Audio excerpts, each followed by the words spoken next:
तो MI actually the strongest episode part 8 की starting में हम देखते हैं उसके डेड होते हैं जो तक वो बोल रहे होते हैं कि अपने सफ़रों का ध्यान रखना और तुमने अपने मैजिक से उसके हॉर्न ले सके और तेल गायब कर दिए।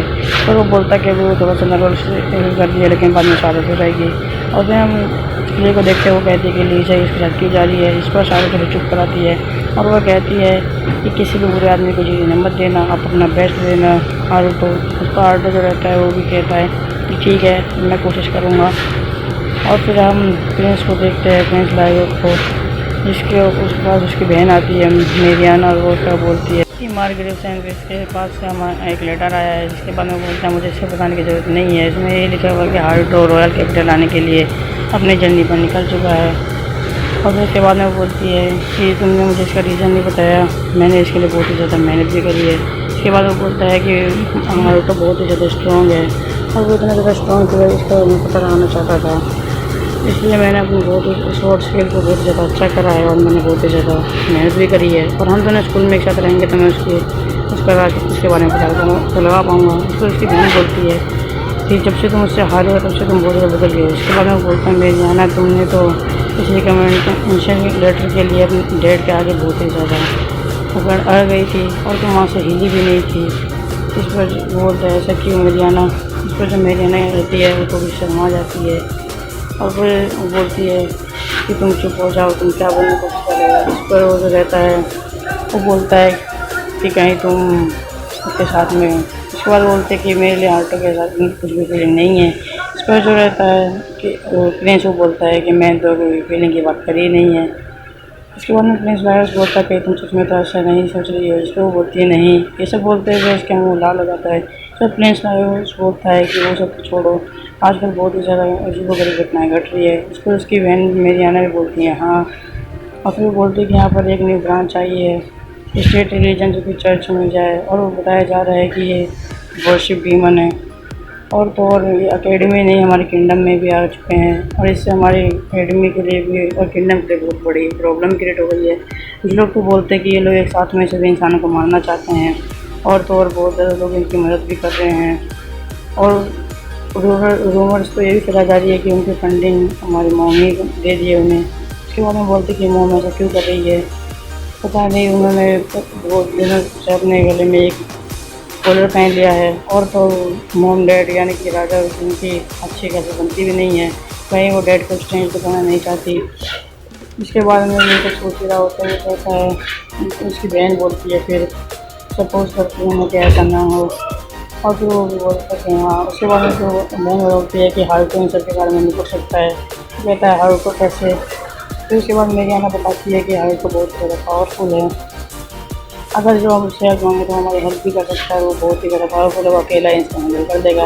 इसको वो बोलता है कि उनके इलाके में एक हीरो ऑफ जस्टिस नाम का बंदा है जिसका नाम है ब्लैक नाइट। और बोलती है कि उसने एक ड्रैगन को भी हरा दिया। तो उसकी बहन बोलती है क्या एक ड्रैगन।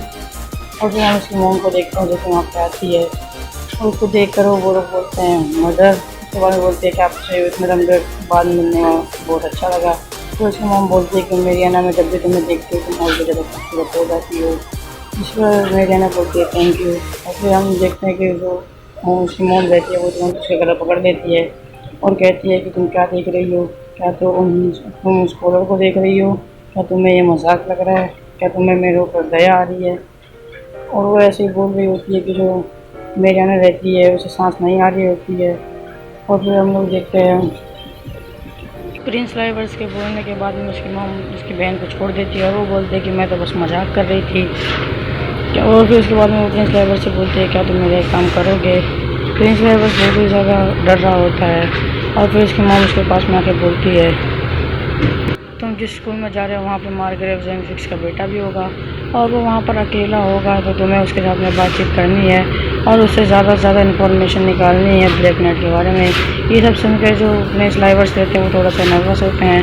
उसकी मोम बोलती है कि तुम कोई रिस्पॉन्स नहीं दे रहे हो। उस पर उसका बेटा भी हाँ में जवाब देता है और फिर वहाँ से क्वीन निकल जाती है। इस पर जो रहता है प्रिंस लाइवर्स वो कहता है कि मैंने आर्टो को यहाँ इन्वॉल्व करके बहुत ज़्यादा बड़ी गलती कर दी, आई एम सॉरी आर्टो। और फिर उसके बाद में हम लोग देखते हैं जो शार्लेट होती है वो वो ऑटो के पास में जाकर बोलते क्या आप गए नहीं। इसके बाद में ऑटो बोलता है कि हाँ मैं जाने वाला था लेकिन कुछ टाइम था, जिसके बाद मैं यहाँ पे आ गया और फिर अब मैं कासल से यहाँ पे आ गया हूँ और अब मैं वहाँ पे जाने वाला हूँ वापस से। वो बोलता है टाइम तो हो गया है, अब मुझे यहाँ से निकलना चाहिए। वो ऐसा बोल ही रहा होता है कि जो फ्ले होती है वो आती है और उसके पैरों में गिर जाती है और वो कहती है मास्टर प्लीज़ मुझे भी अपने साथ ले चलो लॉर्ड आल्टो। वो इतना सब कुछ बोल रहा था कि आल्टो मना कर देता है। इस पर जो शार्लेट रहती है वो कहती है कि हमें दूसरा काम भी तो करना है और फिर वो बोलती है कि आप वहाँ पे जाना और वहाँ पे अपनी ड्यूटी को अच्छे से निभाना और वो किसी भी बुरे आदमी को कुछ गलत करने मत देना। इस पर आल्टो को ओके बोलता है और फिर वो लोग जंगल के पास में आते हैं। तो लीजा बोलती है कि ये कौन सी प्लेस है। इस पर वो बोलता है कि मुझे इससे अच्छी प्लेस नहीं मिली जो को छुपाने के लिए, और यहाँ से कैपिटल भी बहुत पास में, हम लोग पैदल चल के चले जाएंगे। और वो देखता है कि कैपिटल तो बहुत ज़्यादा दूर है। इस पर वो कहता है ये तो बहुत ज़्यादा दूर है, हम लोग यहाँ से उड़ के भी जा सकते हैं वरना सबको मारवाना पता चल जाएगा। और फिर हम लोग देखते हैं एक गाड़ी रहती है और उसके पीछे एक बीजन अटैक कर रहा होता है। फिर वो बोलती है तो कोई ए भी लगता है और फिर हम लोग देखते हैं जो बीजन होता है बहुत ज़्यादा गुस्से में होता है और वो उस गाड़ी पर अटैक करने वाला होता है। इसको लीजा बोलती है कि ये बस भूखा है और फिर ऑल्टो बोलता है कि मैं करना तो नहीं चाहता लेकिन अगर जो मैंने ऐसा नहीं किया तो शार्लेट बोलता है गुस्सा हो जाएगी। इसके बाद वो ट्रांसफॉर्म होता है और उनकी मदद करने के लिए चला जाता है। और फिर हम देखते हैं उस गाड़ी का एक पहिया भी टूट गया होता है और एक बच्चा गिरने वाला होता है उस गाड़ी से, लेकिन फिर एक ऑल्टो जो रहता है वो अपने गहरे मैजिक से उसे बचा लेता है और फिर वो लड़की जो रहती है उसके पीछे वो उसे पकड़ लेती है। तो फिर ऑल्टो को कहता है चलो कम से कम ये बच तो गया। फिर हम लोग देखते हैं कि जो उसकी मोम होती है वो उसे गले से लगा लेती है और जो बीजन होता है वो उन पर अटैक करने आ रहा होता है, लेकिन वो जो लड़की रहती है वो नीचे कूद जाती है उस बीजन को रोकने के लिए। इस पर ऑल्टो बोलता है यही से निपट लेगी और फिर हम देखते हैं कि वो बीजन को रोक तो लेती है लेकिन बीजन बहुत ज़्यादा पावरफुल होता है, जिसकी वजह से वो उसको पीछे की साइड में फेंक देता है और वो पीछे की साइड में जब गिरती है तो वो बहुत ज़्यादा इंजर्ड हो जाती है। और वो जो बच्चा रहता है वो भी ये सब देख कर डर जाता है और बीजन उसके ऊपर अटैक करने वाला होता ही है कि वो पूरी स्पीड में भाग भाग के आ रहा होता है। और फिर हम उतने में देखते हैं कि जो ऑल्टो है वो ब्लैक नाइट बन के उसके सर पे आके एक लात मारता है, जिससे वो जो बीजन रहता है वहीं के वहीं गिर जाता है। और फिर गिरने के बाद में जो लड़की रहती है वो कहती है कि तुमने मुझे बचा लिया, क्या ऐसे भी कोई ह्यूमन एग्जिस्ट करता है इस दुनिया में। इसका तो कहता है हाँ ऐसे एग्जिस्ट करते हैं। और वो कहती है कि तुमने मेरी जान बचाई है। उसके बाद उसके हाथ में चोट लगी होती है। इसके बाद में ऑल्टो अपनी मैजिक से उसे ठीक कर देता है और तो रोज़ के उसके कपड़े फटे होते हैं जो जहाँ चोट लगी होती है उन सबको भी हील कर देता है। और वो बोलती है क्या ये सब तुमने किया है। तो ऐसा बोल ही रही होती है कि ऑल्टो बोलता है कि हाँ ये सब मैंने किया है। इस पर वो बोलती है ये हीलिंग मैजिक थोड़ा अलग था। ऑल्टो बोलता है कि ये सब मैंने किया है। और फिर उसके बाद में उस बच्चे को देखते जो वो बोलता है कि आपको कहीं चोट करने लगी। इस पर वो लड़की मना कर देती है और फिर वो उनको देख कर क्या नाम है बोलती है कि इसने मेरी जान बचाई है। और फिर जो ऑल्टो रहता है वो सोचता है कि ये मैं इनको थोड़ा सस्पिशियस करने लग रहा हूँ। पर वो लड़का उससे वो बोलता है खुद को इंट्रोड्यूस करने के लिए। ऑल्टो बोलता है मैं हूँ शिवा, हीरो ऑफ जस्टिस। ये सब देख कर लोग तो बहुत ज़्यादा हैरान होते हैं लेकिन जो लड़का रहता है वो बहुत ज़्यादा खुश हो जाता है। फिर ऑल्टो उनका पहिया भी ठीक कर देता है और फिर कहता है चलो हो गया, अब मेरा काम ख़त्म हुआ। फिर वो लड़की बोलती है कि हम यहाँ से जा रहे थे और ये फिर बोलता है कि तुम्हें यहाँ पे एक्चुअल में क्या करी थी। तो बोलती है कि हम इसके ऊपर इसलिए जाते हैं जिसके पास पैसे नहीं होते वो भी इसके ऊपर सफ़र करते हैं जैसे कि मैं, और तुम हमसे कोई रिवॉर्ड चाह रहे हो ना। इसको बोलता है कि नहीं मैं हीरो ऑफ जस्टिस हूँ, मुझे कोई नहीं रिवॉर्ड नहीं चाहिए। इसके बाद वो बोलती है अगले बार अगर जब हम मिलेंगे तो मैं तुम्हें ज़रूर पे करूँगी। ये सब बोल के वो कहते हैं ऑल्टो को मेरा यहाँ से काम ख़त्म हो गया और मुझे इसको भी तो मॉन्स्टर को जंगल में छोड़ना है। तो वो लड़की बोलती है क्या तुम मॉन्स्टर को छोड़ोगे, कितने अच्छे हो, कितने तो केयरलेस हो। इसके बाद वो बोलता है कोई बात नहीं।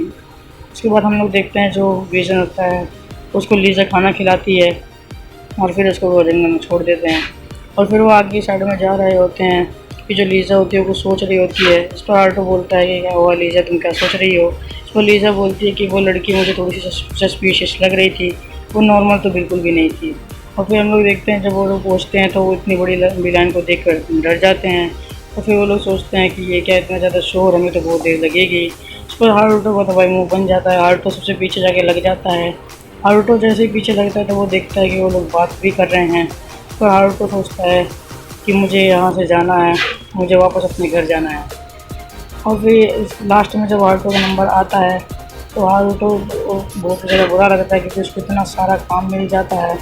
ऑल्टो इन सभी काम को अकेला ही कर रहा होता है। कि जो लीज़ा रहती है वो कहती है कि मैं आपकी हेल्प करूँगी, जिस पर हारुतो कहता है नहीं, ये मुझे काम मिला इसको मैं अकेला करूँगा। हारुतो बहुत ज़्यादा थक जाता है, हमें उसको रूम दिखाया जाता है जो कि बहुत अच्छा रहता है। उस पर लीज़ा बोलती है कि यहाँ पर अटेंडेंट के लिए भी रूम है, आइए मैं आपको दिखाती हूँ। उस पर हारुतो कहता है नहीं, मैं बहुत ज़्यादा थक गया हूँ तो मैं यहाँ पर रिलैक्स नहीं कर पा रहा हूँ। जिसके बाद वो वहाँ पर एक डोर बना देता है और फिर वो जैसे ही जाता है तो वहाँ पर शार्लेट और फ्ले स्वागत करती है। इस पर जो हारुतो रहता है वो कहता है कि माफ़ करना, लेकिन फ्ले मेरे लिए जल्दी से खाना बना दे, मैं बहुत ज़्यादा थक गया हूँ। जिस पर फ्ले कहती है ठीक है मास्टर। वो इतना बोलता है कि जो शार्लेट रहती है वो उसे कहती है क्यों ना भाई आज हम लोग चले रॉयल कैपिटल वहाँ खाना खाने। इस पर फ्ले रहती है वो उस पर भड़क जाती है और कहती है कि मुझे मेरे मास्टर ने खाना बनाने के लिए बोला है तो मैं बनाऊँगी। इस पर शार्लेट उसे कुछ कान में बोलती है। इसके बाद में फ्ले भी मान जाती है और कहती है कि कभी कभी बाहर का खाना भी खा लेना चाहिए। इस पर हारुतो सोचता है क्या शार्लेट ने इसे अपने वश में कर लिया है।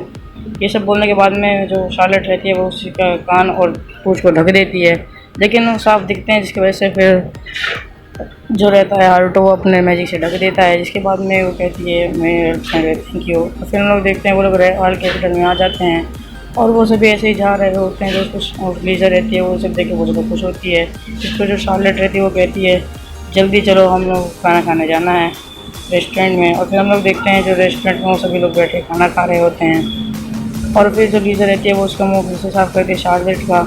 और फिर शार्लेट कहती है कि एक मैप निकालती है और कहती है हम लोग यहाँ पे खेलने ही नहीं, हम लोग यहाँ पे इंक्वायरी भी करने आए हैं। इसके बाद में जो रहता है कि तुम यहाँ पे खेलने नहीं आई थी, लेकिन वो कहती है मैं दोनों काम करने आई हूँ। ऐसा बोल के वो जो प्ले रहती है वो उसको कहती है शार्लेट कि तुम साउथ क्वार्टर संभालोगी और लीज़ा तुम वेस्ट। ये सब बोलने के बाद में प्ले रहती है वो कहती है मास्टर आप मुझ पर ट्रस्ट कर सकते हो।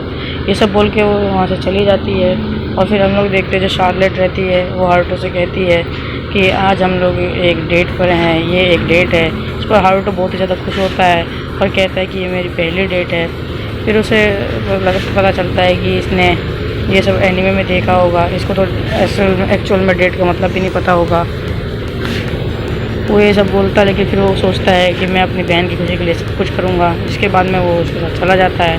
और फिर हम लोग देखते हैं जो शार्लेट रहती है वो पानी को देखती है और कहती है उसमें देखकर मछलियाँ हैं। और शार्लेट हारुतो के साथ ऐसे घूम रही होती है और वो लाइब्रेरी में भी जाते हैं। और फिर जो शार्लेट रहती है वो भाग रही होती है और वो उस लड़की से टकरा जाती है जिसकी हारुतो ने हेल्प करी थी। और फिर उसके बाद में वो लड़की कहती है आई एम सॉरी, कहती मैं लगी तो नहीं। इस पर शार्लेट भी उससे सॉरी बोलती है और कहती है मुझे कोई चोट नहीं लगी है। और फिर वो ऐसे ही बोल के वहाँ से जाने लगती है। और फिर हारुतो जब आता है वो कहता है माफ़ कर देना, ये जल्दीबाजी में थी। इस पर वो बोलती है कि नहीं मैं थोड़ी जल्दी में थी।